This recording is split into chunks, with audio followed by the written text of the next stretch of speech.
Hello class 10+1। आज 10+1 का अपना हॉर्नबिल बुक का 3rd चैप्टर है discovering tweet the saga continue. A.R. Williams इसके राइटर हैं। तो शुरू करते हैं बेटा। Discovering tweet. He was just a teenager. अब जिस स्टोरी में जिसकी बात कर रहा है, he was just a teenager. Teenager होती है किशोर व्यवस्था, यानी कि जो बच्चा 14 से 18 वर्ष के आसपास की एज में होता है, टीनेजर, किशोर अवस्था।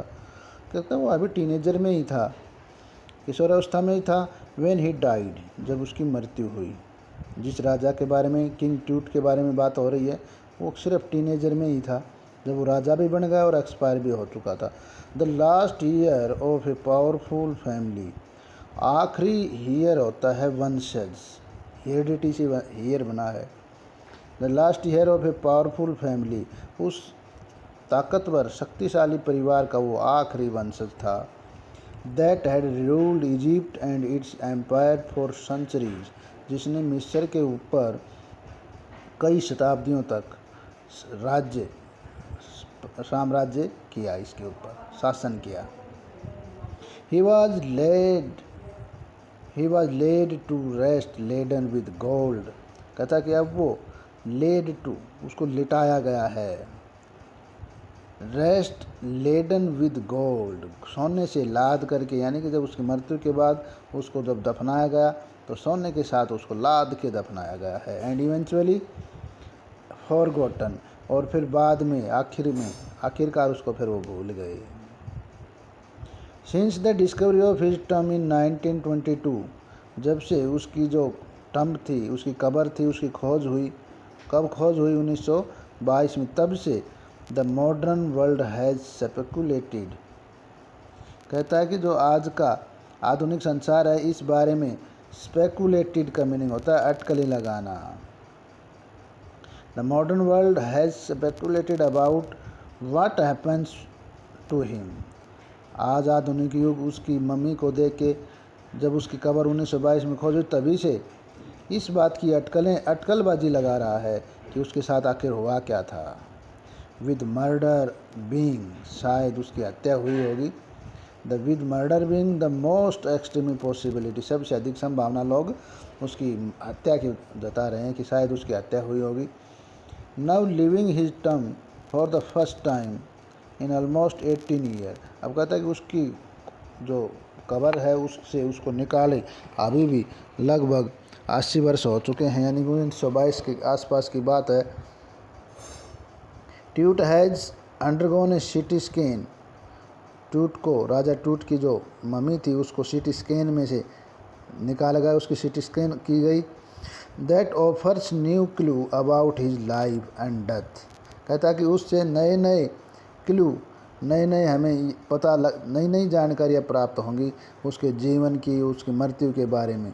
लोगों का काफ़ी इस बात पे लोगों की इच्छा है कि भाई किंग के बारे में पता करें।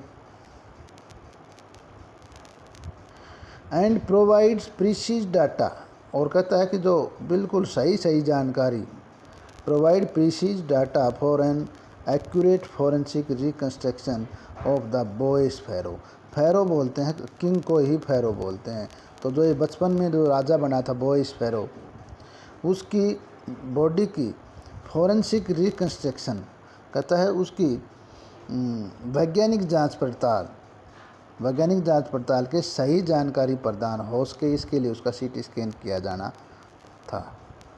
अब उस ज़माने में सीटी स्कैन की शुरुआत हो गई, तो उसका सीटी स्कैन करवाए जाने के लिए शुरू की गई। अब जब सीटी स्कैन के लिए उसको डेड बॉडी को उससे निकाला गया मम्मी को, तो क्या हुआ देखो। An angry wind stirred up ghostly dust devil as king Tut was taken from his resting place. कहते एन एंग्री विंड, जैसे हवा में भी गुस्सा आ गया हो, एक गुस्से में नाराज़ हवा ने स्टीयर्ड अप मानी होता खड़ा कर दिया, घोस्टली मानी भूत के जैसा, डस्ट डेविल धूल का दानव। जैसे ही किंग ट्यूट को उसके रेस्टिंग प्लेस से, उसकी कब्र से निकाला गया, तो हवा ने भी गुस्से में आके एक भूत का राक्षस दानव खड़ा कर दिया। यानी जैसे भूत के हवा गोल गोल घूमते घूमते एक दानव का रूप धारण कर लिया। यानी हवा भी जैसे नाराज़ हो गई है उस राजा को अपनी जगह से निकालने तक। In the ancient Egyptian symmetry, और वो उसकी रेस्टिंग प्लेस, उसकी कब्र कहाँ पे थी? प्राचीन एंशियंट इजिप्शियन सिमेट्री, यानी कि प्राचीन मिस्र की जो कब्र, जहाँ पे बहुत सारी कब्रें थी, सिमेट्री है जहाँ बहुत सारी कब्र थी। Known as the valley of the king, और उस जगह को जहाँ बहुत सारे राजाओं की कब्रें हैं, उस जगह को known as the valley of the kings, राजाओं की घाटी के नाम से जाना जाता है। ये क्वेश्चन भी आता है कि राजाओं घाटी किस चीज़ को जाना जाता है, या इजिप्शियन सिमेट्री किस नाम से जाना जाता है? Valley of the king. अब आगे देखेंगे। अब क्या हुआ देखो, डार्क बेलिड क्लाउड्स। अब जब ज्यों ही राजा की डेड बॉडी को निकाला गया तो डार्क बेलीड, बेली होते हैं पेट, बड़ी बड़ी तौंद वाले बादल यानी काले बादल, हैड स्कडेड अक्रॉस, फैलने लगे, तैरने लगे, यानी शुरू हो गए बादल। The desert sky all the day, सारे दिन इस डेजर्ट स्काई के अंदर, इस रेगिस्तान वाले आसमान के ऊपर सारे दिन बादल तैरते रहे जैसे अभी बरसने वाले हों। Never veiling the stars in casket grey. अब कहता है वेलिंग का मतलब होता है किसी चीज़ को, वेल मानी वैसे घूंघट भी होता है, पर्दा भी होता है। वेलिंग द स्टार्स, तारों को छुपा लिया, पर्दे में छुपा लिया। इन कास्केट ग्रे, ग्रे रंग की पिटारी के अंदर, कास्केट होती पिटारी, ग्रे रंग की पिटारी के अंदर उन्होंने तारों को भी छुपा लिया, यानी बादल छाने से तारे भी छुप गए। इट वॉज 6 PM ऑन 5 जनवरी 2005। बात कब की है? 5 जनवरी 2005 की शाम के 6 बजे की बात थी। The world's most famous mummy, संसार की सबसे अधिक विख्यात जानी मानी mummy, glided head first into CT scan, उसके सबसे पहले उसके सिर को सीटी स्कैन मशीन के अंदर ले जाएगा। ब्रॉट हेयर टू प्रूव, इस बात को सिद्ध करने के लिए लाया गया। The lingering medical mysteries of little understood younger children. Lingering का मीनिंग होता है बहुत पुराने समय से, प्राचीन समय से, बहुत प्राचीन। मेडिकल मिस्ट्री यानी कि चिकित्सीय रहस्य बना हुआ था, काफ़ी दिन से लोग अटकलें लगा रहे थे कि इसकी मृत्यु कैसे हुई, तो ये है मेडिकल मिस्ट्रीज। और लिंगरिंग काफ़ी प्राचीन, काफ़ी पुराने समय से, 80 वर्ष से लोगों को ज़बान पे थी। तो इस प्राचीन चिकित्सीय रहस्य की, of this little understood younger ruler, इस युवा शासक, जाने माने अंडरस्टूड यंगर रूलर, इस जाने माने युवा शासक की जो मेडिकल मिस्ट्री थी, मेडिकल रहस्य था। Who died more than 3300 years ago, जिनकी मृत्यु लगभग 3300 साल पहले हुई थी इस शासक की, इस राजा की। तो उसका सिर को सीटी स्कैन के लिए ले जाया गया। All afternoon the usual lines of tourist from around the world had descended into the cramped rock cut tomb some 26 feet underground to pay their respect। अब यहाँ शुरू करते हैं। ऑल आफ्टरनून, सारे दोपहर की बात है। The usual line of tourist, जितने भी घूमने वाले थे, यात्री थे, उनकी लगातार सामान्य लाइनें बनी रही। कहाँ से? फ्रॉम अराउंड द वर्ल्ड, सारे संसार से टूरिस्ट आए हुए थे कि भाई आज उस मम्मी को निकाला जा रहा है। Has descended into the cramped, उस क्रैम्प का मीनिंग होता है बहुत संकीर्ण, बहुत संकीर्ण सी। रॉक कट टम, चट्टान को काट के जो कब्र बनाई गई थी, सम 26 फीट अंडरग्राउंड, लगभग 26 फीट नीचे, ज़मीन के नीचे चट्टान को काट के उसके अंदर, had descending into the cramped, वो भीड़ उस क्रैम्प्ड यानी संकीर्ण कब्र के अंदर डिसेंडिंग होने शुरू हो गए, उतरने शुरू हो गए, उसके नीचे जाने शुरू हो गए। किस लिए? टू पे देयर रिस्पेक्ट, उस राजा के प्रति सम्मान प्रकट करने के लिए। दे गेज का होता है नज़र डालना, देखना। They gazed at the murals on the walls of burial chamber. अब ये जो बूरियल चैम्बर बनाया गया था, कब्र बनाई गई थी, इसकी दीवारों के ऊपर जो मुराल बनी हुई थी, उन मुरालों को वो ध्यान से देख रहे थे। मुराल्स होते हैं तो दीवारों के ऊपर चित्र बनते, भित्ति चित्र, उनको वो बड़े ध्यान से देख रहे थे। एंड पीयर्ड का मीनिंग भी होता है ध्यान से देखना, किसी चीज़ के, जैसे किसी को कम जगह मिले उस जगह में से किसी चीज़ को देखना, पीयर्ड एट ट्यूट्स गिल्डेड फेस। और राजा ट्यूट का जो गिल्डेड फेस यानी सजा हुआ, सोने से सजा हुआ जो चेहरा था, उसको पीयर्ड कर रहे थे, झांक रहे थे। The most striking feature of his mummy, और सबसे अधिक मोस्ट स्ट्रिकिंग फीचर, सबसे अधिक ध्यान आकर्षित करने वाली उस मम्मी शेप, उस मम्मी की जो आकृति थी, आउटर कॉफिन लिड, सबसे अधिक आकर्षित करने वाला भाग कौन सा था? उसके बाहर का जो कॉफिन लीड था, लीड माने तो ढक्कन, बाहर का जो उसके ताबूत का ढक्कन था, वो सबसे अधिक ध्यान आकर्षित करने वाला था। Some visitors read from guide books in a whisper, फुसफुसाहट में कुछ तो विजिटर लोग थे, वो गाइड बुक के अंदर पढ़ रहे थे। वहाँ पे किताबें रखी हुई थी जो उस मम्मी के बारे में बहुत कुछ लिखा हुआ था, और उसको पढ़ के वो आपस में बात कर रहे थे धीरे धीरे फुसफुसाहट करके। अदर्स स्टूड साइलेंटली, और कुछ लोग चुपचाप भी खड़े थे। Perhaps pondering Tut's untimely death in his late teens, और शायद वे इस बात पे विचार कर रहे थे, pondering Tut's untimely death in his late teens, कि जब राजा ट्यूट का अपने लेट टीन्स के अंदर यानी किशोर अवस्था के आखिरी समय में उनकी मृत्यु, असमय मृत्यु के बारे में वो लोग विचार कर रहे थे कि आखिर क्या हुआ था, चिंतन कर रहे थे। और वंडरिंग विद शिवर, और आश्चर्य के साथ कांप रहे थे। Wondering with a shiver if the pharaoh's curse, यदि राजा का कर्स, यदि इस राजा का श्राप, अब बीच की लाइनों को बाद में समझेंगे। If the pharaoh's curse was really true, यदि इस राजा का जो श्राप है वास्तव में अगर सही साबित हो गया तो क्या होगा? डेथ और misfortune falling upon those who disturbed him, या तो मौत भी हो सकती है या कोई दुर्घटना, मिसफॉर्चून फॉलिंग अपॉन दोज, उन लोगों के साथ कोई बुरी वारदात हो सकती है, हु डिस्टर्ब्ड हिम, जिसने इस राजा को डिस्टर्ब किया है, इसकी नींद से इसको जगाया है। ये लोग आपस में बातें कर रहे थे। The mummy is in very bad condition, आगे बताया कि जो ये मम्मी थी अब इसकी कंडीशन बड़ी बुरी हालत में थी, इसकी कंडीशन बहुत बुरी हालत में थी।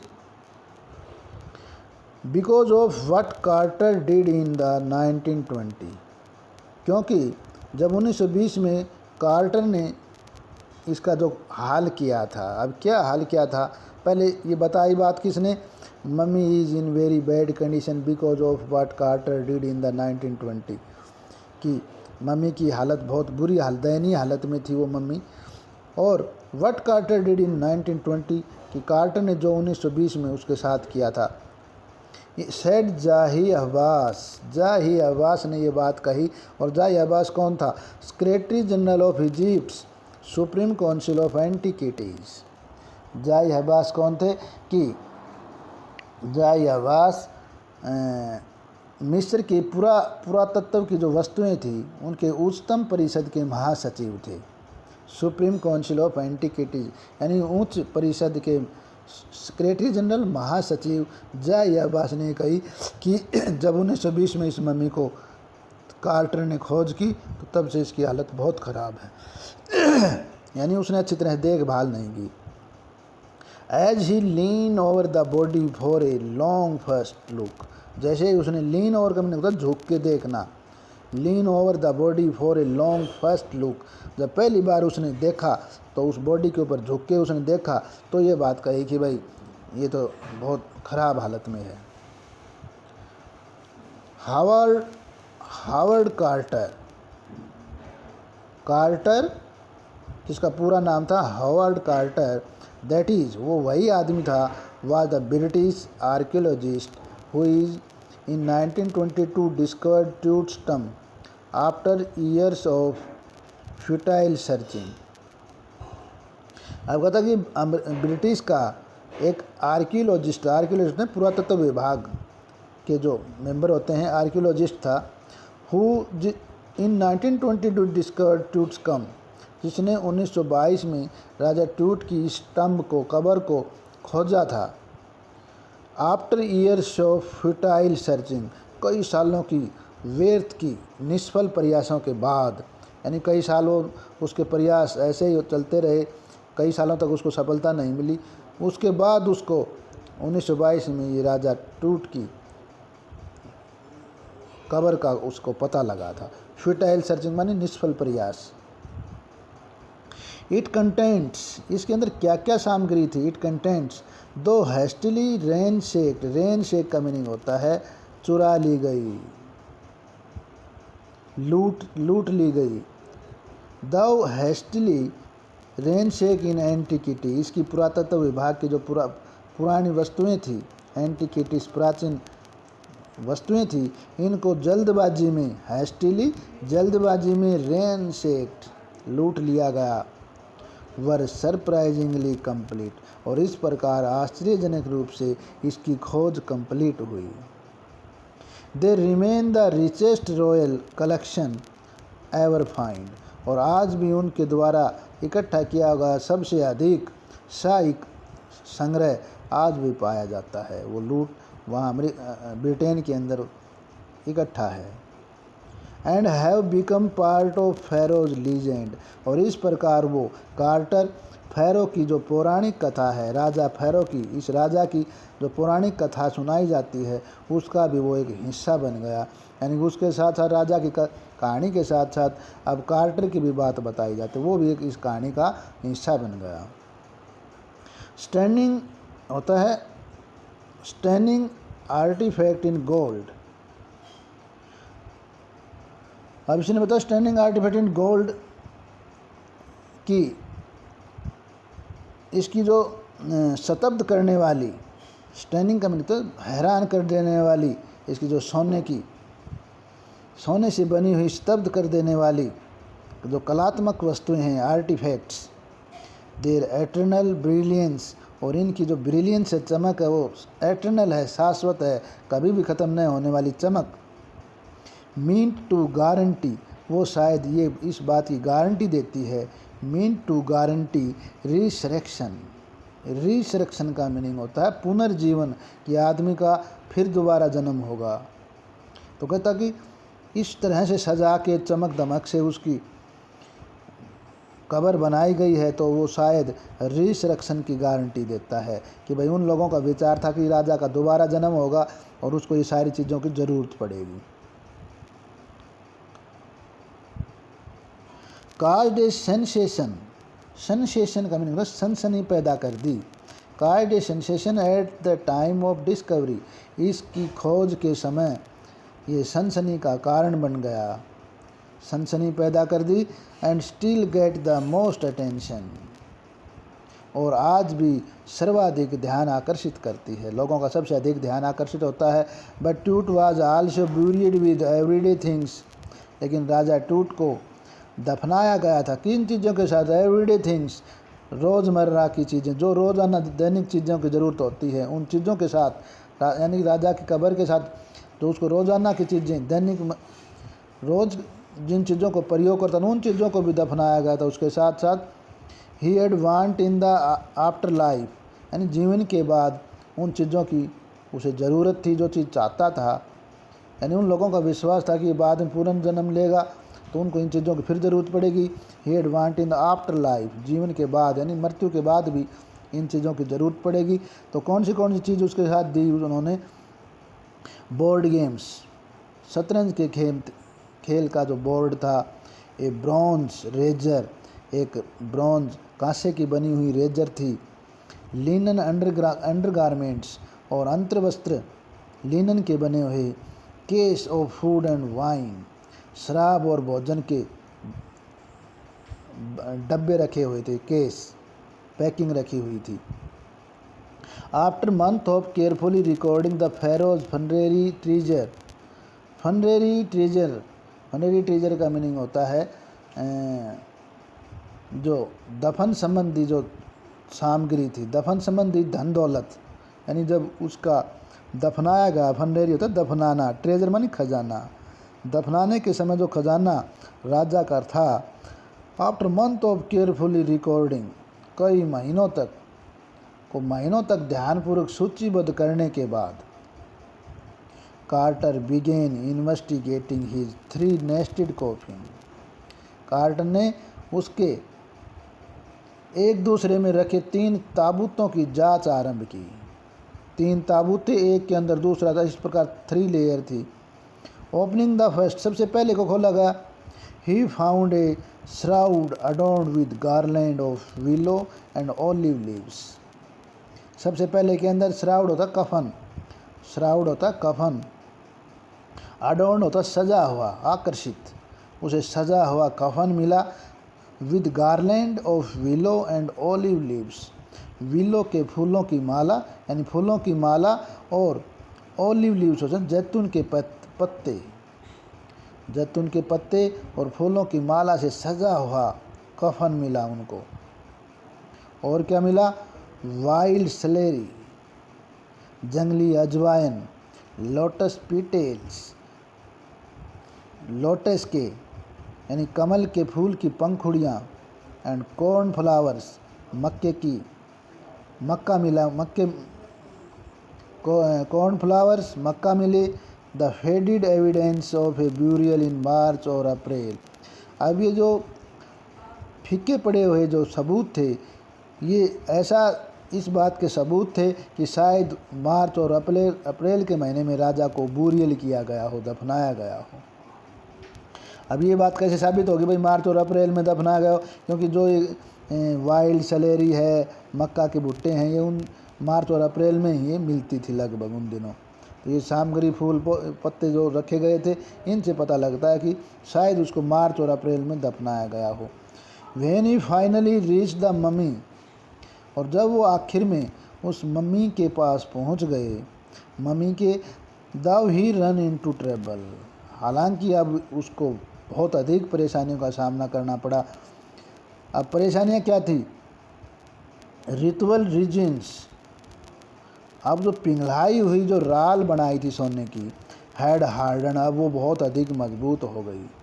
सीमेंटिंग, सीमेंट की तरह मजबूत हो गई। Cementing to the bottom of his solid gold coffin, उसके जो सॉलिड सोने का जो बना हुआ उसका कॉफिन था, उसकी सोने से, बिल्कुल शुद्ध सोने से बना हुआ उसका ताबूत, कॉफिन बोलते ताबूत को, उसका निचला हिस्सा, टूट द बॉटम, निचला हिस्सा सीमेंटिंग, बिल्कुल सीमेंट की तरह कठोर हो गया था। No amount of legitimate force could move them. Legitimate होता है उचित मात्रा में लगाया हुआ ताकत, legitimate force. No amount of legitimate force could move them, उचित मात्रा में लगाई हुई कोई भी फोर्स उसको अलग नहीं कर सकती थी। कार्टर रोट लेटर, ये बात बाद में कार्टर ने लिखी है। What was to be done, what was to be done, आखिर क्या किया जाए? What was to be done, अब क्या किया जाए, इसको अलग कैसे किया जाए? The sun can beat down like a hammer this far south in Egypt. अब तो मिस्र के इस फार साउथ, दूर दक्षिणी भाग में सूर्य की धूप इसे हथौड़ी की भांति तोड़ सकती है। क्या विचार किया कार्टर ने कि जो सूर्य है, सूर्य की धूप है, the sun can beat down like a hammer, हथौड़ी की तरह इसको तोड़ सकती है। This far south in Egypt, जो मिस्र की दक्षिणी साइड की, जो दूर दक्षिण की जो तेज धूप है। And Carter tried to use it to loosen the resins, और इस रेजिन को, पिघलाई हुई सोने की राल को ल्यूज करने के लिए, ढीला करने के लिए कार्टर ने ये प्रयोग किया, यानी इस मम्मी को धूप के अंदर, तेज धूप के अंदर रख दिया। फॉर सेवरल हावर्स, बहुत सारे समय के तक, बहुत सारे घंटों के बाद, he set the mummy outside in blazing sunshine, बहुत तेज चमकती हुई धूप के अंदर उस मम्मी को रख दिया गया। That heated it to 149 degree Fahrenheit, और लगभग 149 डिग्री फ़ारेनहाइट की गर्मी में भी उसको रखा गया। सूर्य मिस्र में बहुत तेज चमकता, बहुत तेज धूप होती है। नथिंग बज्ड, लेकिन कुछ फर्क नहीं पड़ा, उससे कुछ नहीं हुआ, कुछ परिवर्तन नहीं हुआ। ही रिपोर्टेड विद साइंटिफिक डिटैचमेंट, अब कहता है कि वो वैज्ञानिक साइंटिफिक डिसीजन, वैज्ञानिक भावुकता के साथ उसने ये रिपोर्ट की that the consolidated material had to be chiselled away from beneath the limbs. फिर पढ़ते हैं दोबारा से, the consolidated material had to be chiselled away from beneath the limbs and Trunks.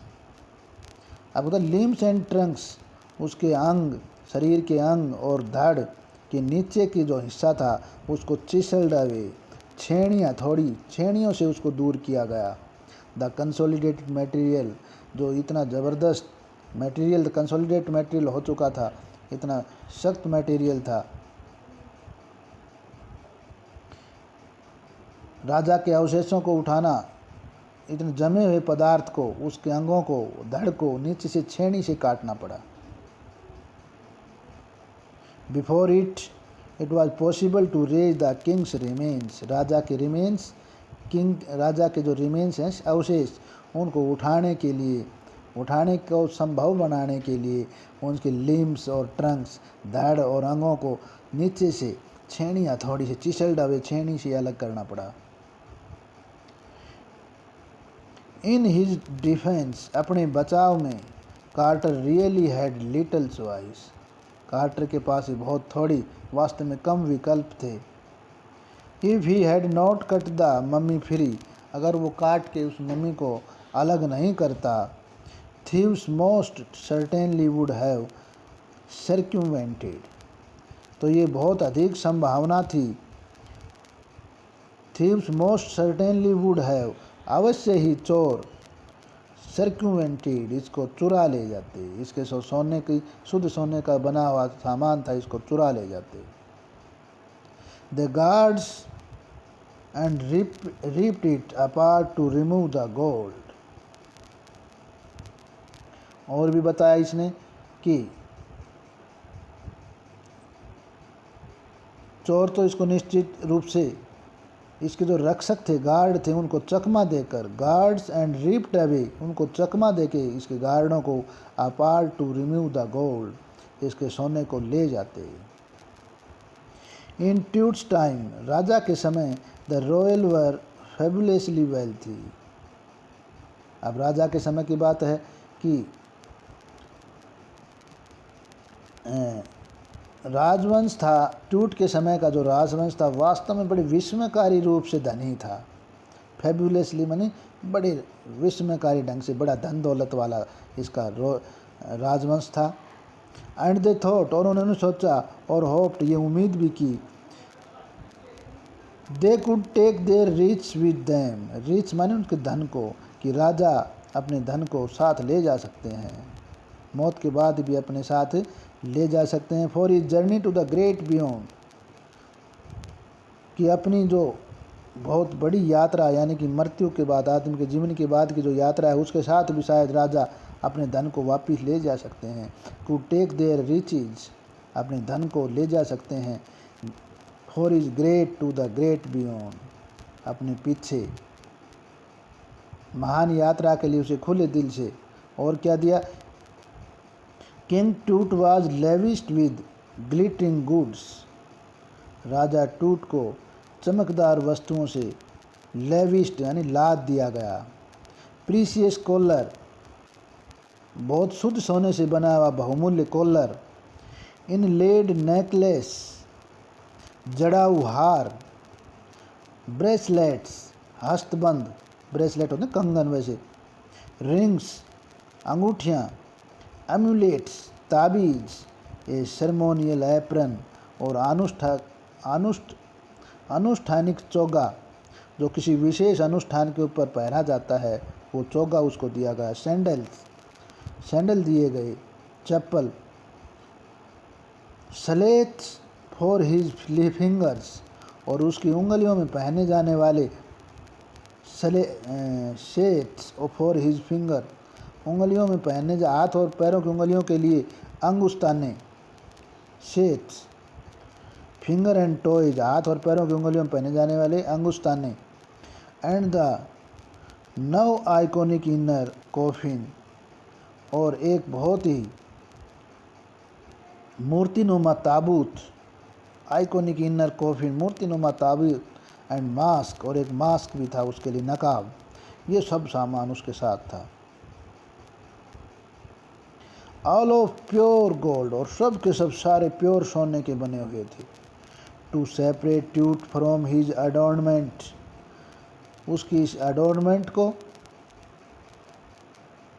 इस सजी हुई सामान को, राजा के ये जो गहने थे, इनसे अलग करने के लिए, टूट को उसके गहनों से अलग करने के लिए कार्टर के आदमियों ने, Carter's man remove the mummy's head, Carter के आदमियों को उस मम्मी के हेड को हटाना पड़ा, सिर को भी अलग करना पड़ा। And severed nearly every major joint, और लगभग उसके प्रमुख जितने भी जोड़ थे उनको बुरी तरह से हटा दिया, काट के अलग कर दिया।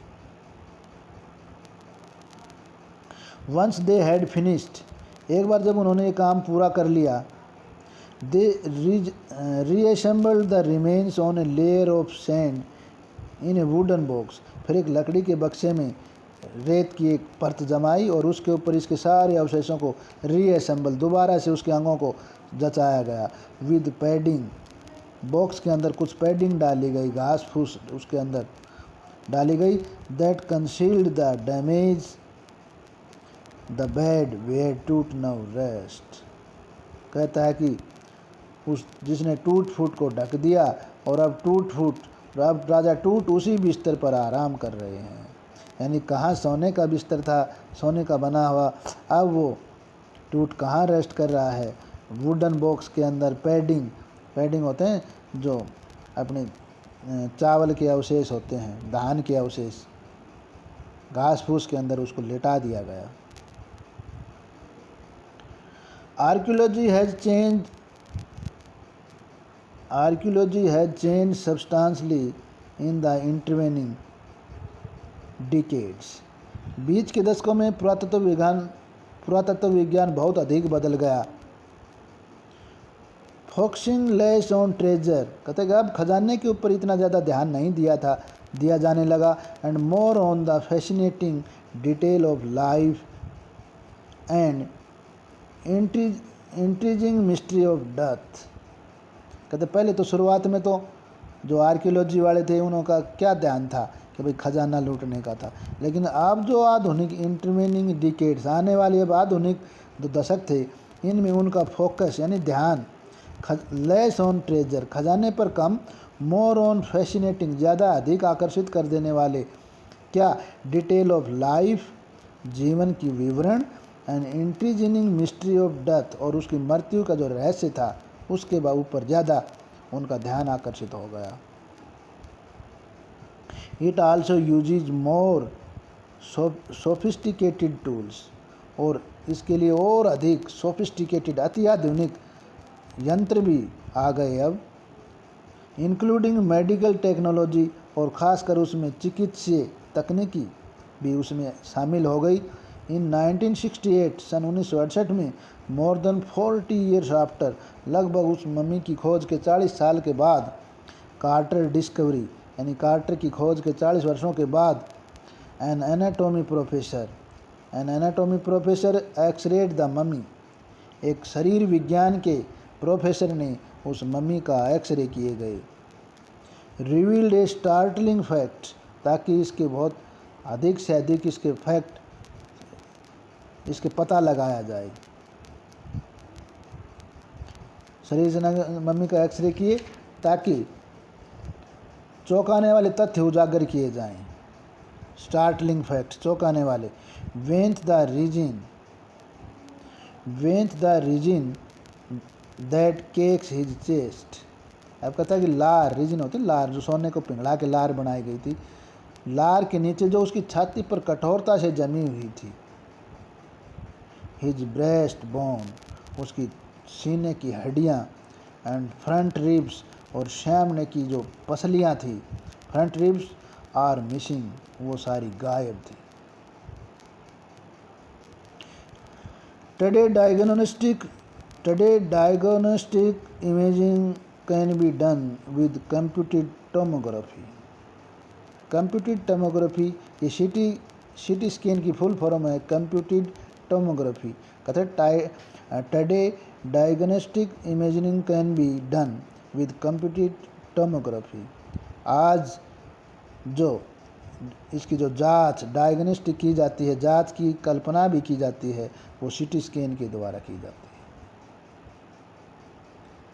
जिसको टोमोग्राफी बोलते हैं, कंप्यूटेड टोमोग्राफी। बाय विच, और इसके द्वारा क्या होता है, by which hundreds of x-ray in cross section are put together. इसके अंदर सैकड़ों एक्सरे, एक दूसरे को काटती हुई सैकड़ों एक्सरे डाली जाती हैं, एक दूसरे को क्रॉस करती हुई, like slice of bread to create a 3 dimensional virtual body. इस प्रकार जैसे ब्रेड के टुकड़ों की भांति एक आभासी त्रिआयामी शरीर की रचना की जाती है। 3 डायमेंशियल त्रिआयामी, 3 तरफ की वर्चुअल बॉडी, 3 तरफ की, यानी एक आभासी त्रिआयामी शरीर की रचना की जाती है। What more would a CT scan reveal of truth than the X-ray?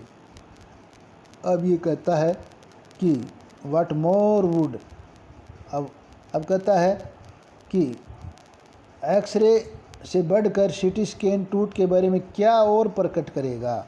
What more would a CT scan revealed of truth than the X-ray, यानी ट्रूथ के बारे में सीटी स्कैन है वो, सीटी स्कैन राजा ट्रूथ के बारे में एक्सरे से बढ़ के और क्या रिवील करे, क्या उजागर करेगा। And could it answer 2 of the biggest question, और इसके 2 बड़े जो ज़्यादातर लोग बड़े क्वेश्चन हैं, ज़्यादातर लोग वो पूछते हैं, स्टिल लिंगरिंग अबाउट, जो काफ़ी समय से इसके बारे में दो क्वेश्चन हैं, 2% लोगों के दिमाग में हैं, उनका भी जवाब शायद मिल जाएगा। कौन सी 2 क्वेश्चन हैं? हाउ डिड ही डाई, कि उसकी मृत्यु कैसे हुई, and how old was he eight the time of his death, उसकी मौत के समय उसकी क्या उम्र थी। King tuts demise was a big event, अब बताया कि राजा ट्यूट का जो देहांत था एक बहुत बड़ी घटना थी। इवन बाय रॉयल स्टैंडर्ड्स, यहाँ तक कि राजसी आधार के ऊपर,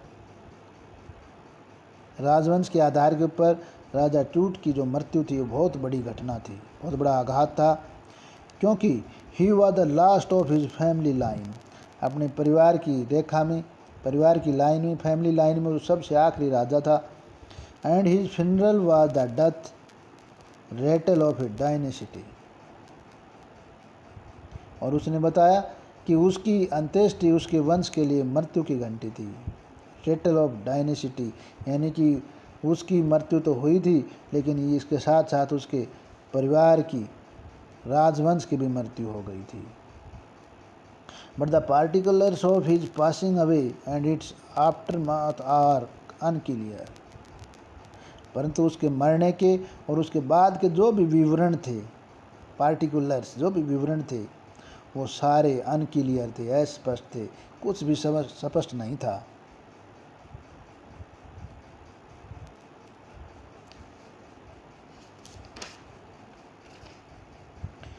बाकी बेटा दूसरे वीडियो में बनाएंगे, बड़ा हो जाएगा, ठीक है। कैसा लगा वीडियो बताना, दूसरा वीडियो ज़रूर देखना इसी का।